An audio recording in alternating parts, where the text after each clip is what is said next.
దేవుని నామానికి స్తోత్రం. సజీవ క్రీస్తు సంఘము తరపున మీకు శుభములు తెలియపరుస్తున్నాను. అందరూ బాగున్నారండి? రండి కొద్దిసేపు పరిశుద్ధ గ్రంథాన్ని ధ్యానిద్దాం. కీర్తనల గ్రంథము 73వ అధ్యాయము 24వ వచనాన్ని మనం చూస్తున్నాం. నీ ఆలోచన చేత నన్ను నడిపించదవు, తరువాత మహిమలో నీవు నన్ను చేర్చుకొందువు.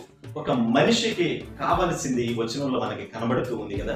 ఈ లోకంలో మనం ఉన్నప్పుడు దేవుని ఆలోచన చేత, దేవుని చిత్తములో, ఆయన వాక్యానుసారంగా ఆత్మీయ జీవితము కొనసాగించడం ఈ లోకంలో ఉన్నప్పుడు కావలసింది.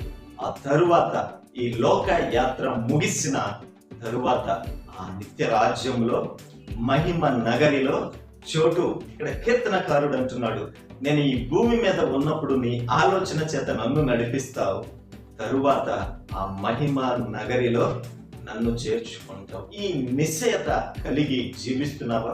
ఒక మనిషికి కావలసిన నిశ్చయత ఇదే కదా. ఈ లోకంలో మనం ఉన్నప్పుడు దేవుని చిత్తానుసారంగా ఆయన అనుగ్రహించు సమాధాన సంతోషాలు కలిగి వర్ధిల్లాలి.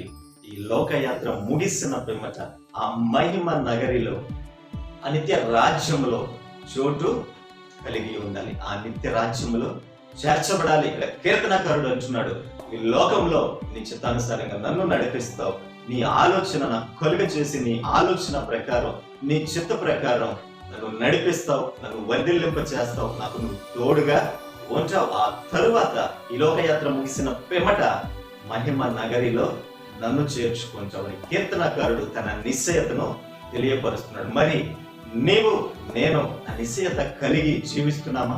దేవుడు నాకు తోడుగా ఉన్నాడు, దేవుడు నా పక్షాన ఉన్నాడు, దేవుడు నాకు సహాయకుడిగా ఉన్నాడు, నేను ఆయన తోడు కలిగి ముందుకు కొనసాగుతున్నాను. ఈ లోకయాత్ర ముగిసిన పిమ్మట ఆ నిత్య రాజ్యములో, ఆ మహిమ నగరిలో నన్ను తప్పక చేర్చుకుంటాడు. ఆ నిత్య రాజ్యములో నాకు చోటు ఉంది. ఆ పరలోక వారసత్వాన్ని నేను సంపాదించుకోగలిగాను. ఎందుకంటే రక్షింపబడిన వ్యక్తిని, ప్రభు చిత్తానుసారంగా జీవిస్తున్న వ్యక్తిని కనుక తప్పక ఆ నిత్య రాజ్యంలో నాకు చోటు ఉంది. ఈ నిశ్చయత కలిగి జీవిస్తున్నావా? ఒకసారి ఆలోచించు. కుమారుడా నన్ను దాచిపోకయా.